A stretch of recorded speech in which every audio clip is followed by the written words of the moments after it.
Hello everyone, welcome back to Believer Science Academy Bengaluru. This is daily news analysis session.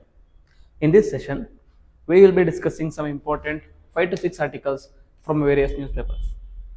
So, the first article for the day, that is 27th January 2025, is from the Hindu Express. Sorry, the Hindu. It is talking about, is poverty being underestimated in India? Okay, how the poverty is estimated, and is there any issue with respect to how we are estimating the poverty right now? Is it being underestimated? Okay, so 2023-24 household consumption expenditure survey highlighted a reduction in poverty levels across rural and urban India.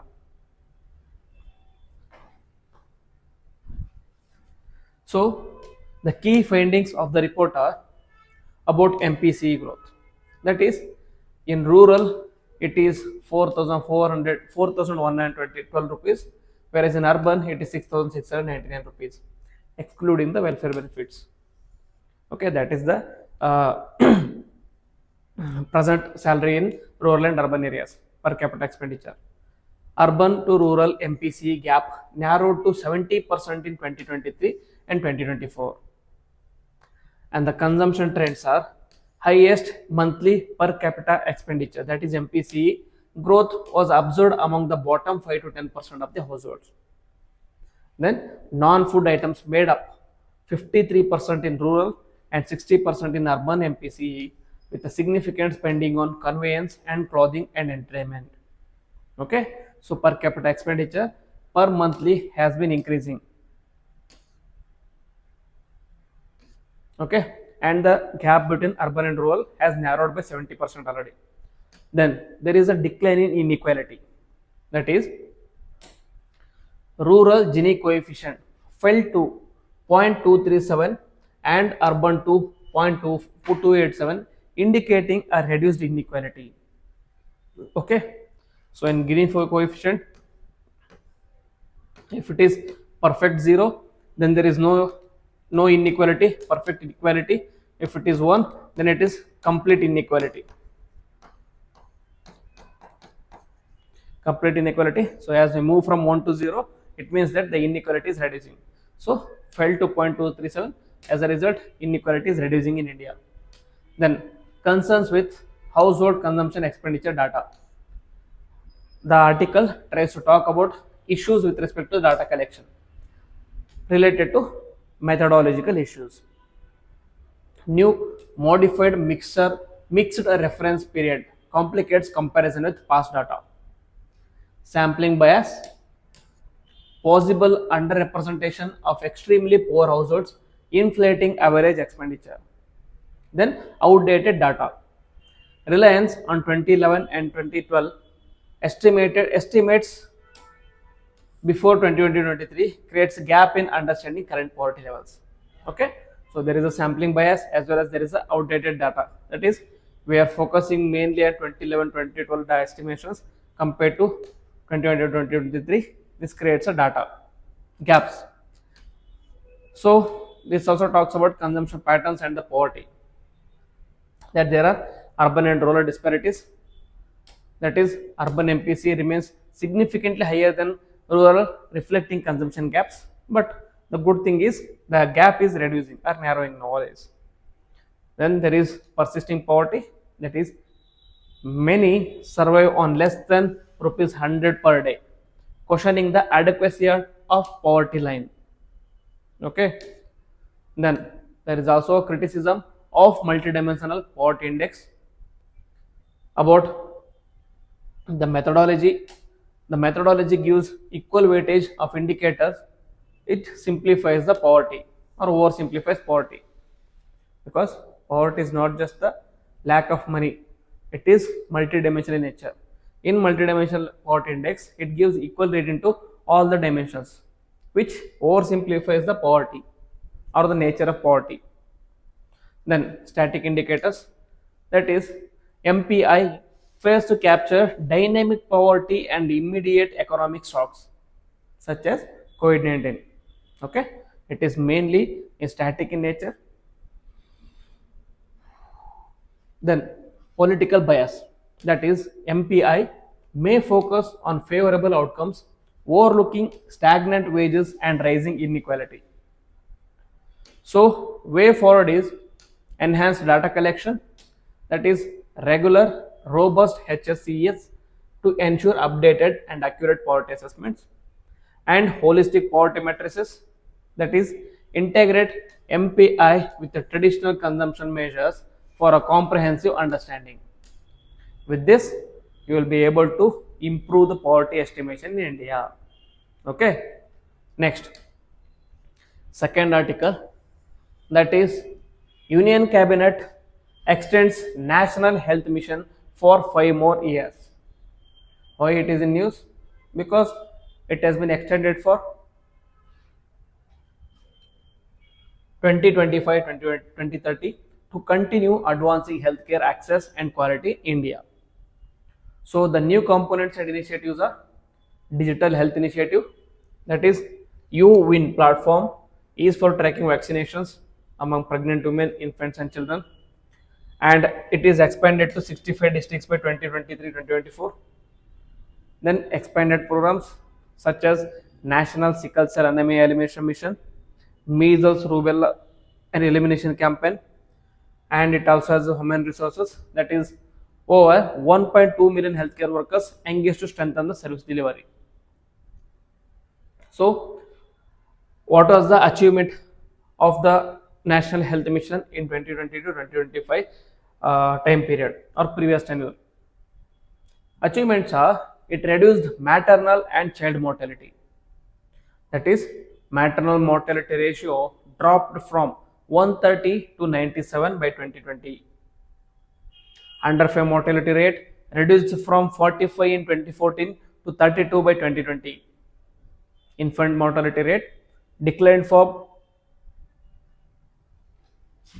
39 in 2014 to 28 in 2020. Then workforce expansion, 2.69 lakh additional workers engaged in 2021-2022 alone. Then disease control, improved surveillance, reduced tuberculosis incidence and enhanced public health outcomes. So many of them are positive in nature. Then the financial commitments under National Health Mission is, that is the funding structure is mainly center state sharing 60 to 40 ratio to most of the states, but for northeastern states it is 90 to 10%. 90 will be paid by central government, 10% will be from northeastern and hilly states. Then local committees receive untapped funds for addressing patient needs directly. Then there is also performance based incentives, that is states are rewarded for improving maternal and child health outcomes. Then health targets by 2025, MMR to 90, IMR to 23 and under 5 mortality rate to 23 is the target by 2025, which you are almost achieving. Then investments focus on health infrastructure, workforce training and community outreach. These are the outcomes or positives, whereas challenges are obviously there are deficiencies in infrastructure, that is many primary health cares lack diagnostic tools, electricity, water and sanitation. Okay, so basic needs such as water and sanitation are not available in many primary healthcare centers.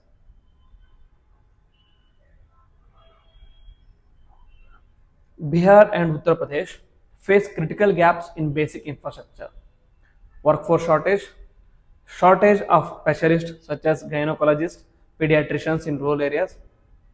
Then Rajasthan and Madhya Pradesh struggle to staff community health centers. Then financial constraints, that is delayed fund disbursement and underutilization of allocated funds as well. Northeastern states face challenges in financial planning and monitoring. So these are the challenges: financial constraints, workforce shortage and infrastructure shortage. So way forward is obviously we have to work upon the infrastructure and workforce, upgrade primary healthcare centers and central healthcare centers with essential facilities, incentivizing the deployment of specialists to underserved areas, enhance fund utilization, that is streamline fund disbursement process, strengthen financial planning and monitoring in resource constrained regions. This extension underscores the government's commitment to achieving sustainable healthcare improvements and reducing health disparities. Okay, so for this prelims, National Health Mission becomes very important. Okay, I know the scheme was launched in way back in 2014, but it is important because it has been extended for 5 more years. There can be a static part of the question, there can be a question on the static part of this mission, or there can be a question on achievements of this mission. Okay, so look after this mission one more time. Then this is an article from the Hindu science column. It talks about India's space program in 2025 in a mission mode way. As we know, India's space program continues to accelerate with major milestones expected in 2025, laying the groundwork for Chandrayaan 4 and Bharatiya Antariksha Station, or Indian Space Station. So key highlights are, it talks about 2024 successful launches in 2024, that is PSLV C60 launch success, that is Polar Satellite Launch Vehicle. On December 30, 2024, PSLV C60 deployed satellites into a 475-kilometer orbit. It demonstrated advanced technology including orbital docking and payload separation. Then it also focuses about docking milestones of ISRO. That is, ISRO achieved its first in-orbit docking and control transfer between two satellites on January 16, which is critical for future lunar and solar space station missions. Okay, what is docking? There are two satellites. Okay, this is one satellite, and then there is another satellite. Okay, now you want to connect these satellites. So what you are going to do is, you have to change the orbits of the satellite, and then you are going to bring the satellite below to it, and then there will be dockings like similar to clips, like how the clips are hooked like this. Similarly, there will be various processes involved here. So this will be docked. Okay, it looks very simple in the diagram, but it is very difficult. That too, you have to do that sitting in Earth or sitting on Earth stations, and you have to control it in the space. So it is a very modern technology which requires a high level of technology and skills. So ISRO has recently achieved this one. It is very important because it is also important for lunar and space station missions. Why? Because whenever you are sending any astronaut from Earth to the space, and if you want to send them to the space station, you have to first dock the spacecraft carrier which is carrying the astronaut, and then dock it to the space station. Only then they can transfer from space station to the space aircraft carriers. Okay, so that is very important. And then there is also advancements in payload technology, that is deployment of POEM4, a platform testing advanced payload technology, and CRORPS for orbital debris management. Okay, so we are also focusing on orbital debris management as well. Okay, and then it talks about private sector contributions. Indian and Swiss companies collaborated on payloads for situational awareness, data collection and communications.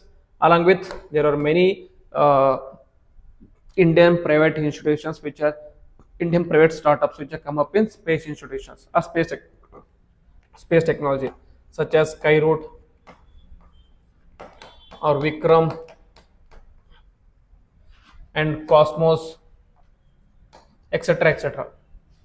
Okay, so in moving forward, there are strategic developments. That is, a third launch pad has been approved. That is, a third launch pad at Sriharikota will support human space flight and NGLV missions.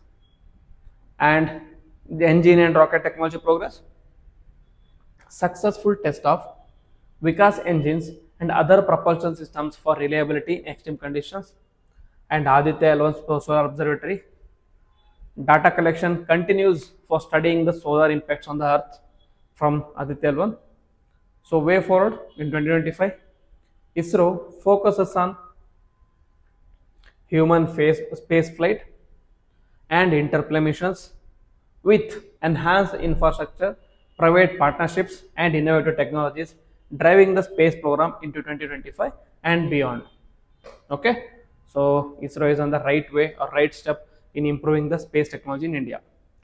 We have to wait and see how ISRO achieves other milestones in 2025. Okay, so another article is about Pangsao Pass. Pangsao Pass.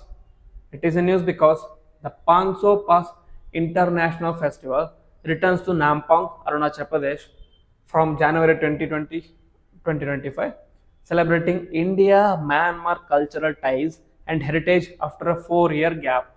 Okay, so that is why it becomes very important. This is Arunachal Pradesh, Nagaland. If this is the complete Arunachal Pradesh, here this is the Myanmar and this is the Pangsao Pass. Okay, then what is Pangsao Pass?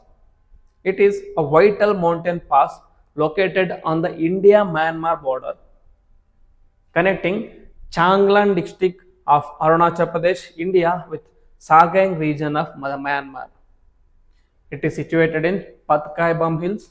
It lies at an altitude of approximately 3,727 feet above the sea levels.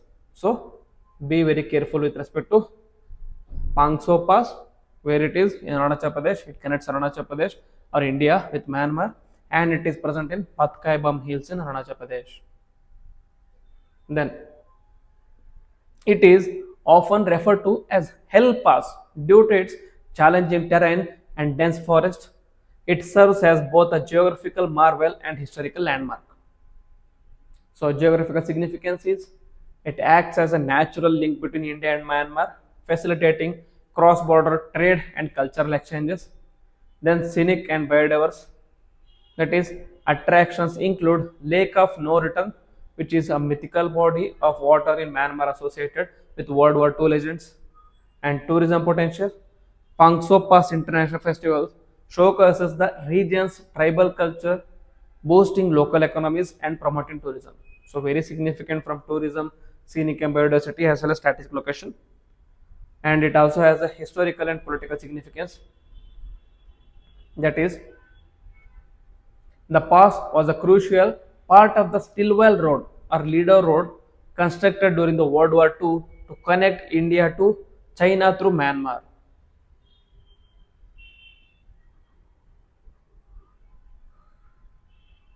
It played a pivotal role in the China-Burma-India theater, facilitating supply lines for the Allied force. Okay, Allied force in the sense Britain, France, Russia against the Axis forces of Japan, Germany, and Italy. So they were protecting China-Burma-India theater or China front from the Japanese powers. It serves as a gateway for implementing India's Act East policy aimed at strengthening the ties with Southeast Asia. It also facilitates cross-border trade and cultural exchanges, fostering economic and diplomatic relations between India and Myanmar. This festival is significant because it enables communities on the both sides of the border to engage under the free movement regime, which was previously present, that they can move into 70 to 16 kilometers from Indian border to Myanmar, Myanmar border to India for a period of 72 hours. Aim was to facilitate tribals movement into their regions, but now it recently has been suspended because it was being misused by the Myanmar militants or Kuki and Naga militants. So it has been suspended now, allowing visitors to travel up to 16 kilometers into each territories without visas and passports. Now it is redundant because it has been suspended. And finally, the last article for the day is, it is an editorial from the Hindu. It talks about genocide, and the words averted gaze. Okay, here this editorial tries to make a comparison between a genocide which occurred during the World War to the genocide which is occurring at the moment in Palestine, not according to me but according to the author of this article. Okay, so the article reflects on the 80th anniversary of liberation of Auschwitz. Okay, Auschwitz on January 27, 1995, highlighting global communities' failures to prevent genocide despite the past commitments. The Ash or Auschwitz and its legacy, it is considered as a stain in human history. That is, the Nazis exterminated approximately 1.1 million Jews and others at Auschwitz, a grim symbol of genocide during World War II. Recognition and warnings. The 1948 Genocide Convention defines genocide as acts intended to destroy a group based on race, ethnicity, religion, or nationality. However, history demonstrates multiple warning signs have often been ignored. Then, historical failures, that is, responses to Jewish prosecution in the 1930s, such as immigration restrictions and the indifference of Western powers, allowed Hitler's genocidal plans to progress unimpeded. Okay, so Hitler was a Nazi supremacist. He was against the Jews. He considered them as a inferior, or he considered them as a stain on human history or humanity. So he wanted to get rid of all the Jews. So that was the issue during World War. Then the reality of never again.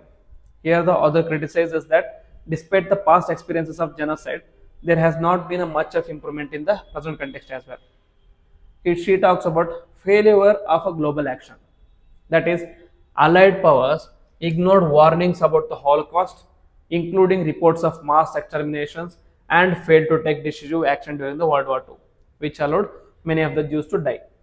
Then post-Holocaust genocides, that is, despite the promises of never again, genocides occurred in Cambodia, Rwanda, and Balkans, where international responses were inadequate.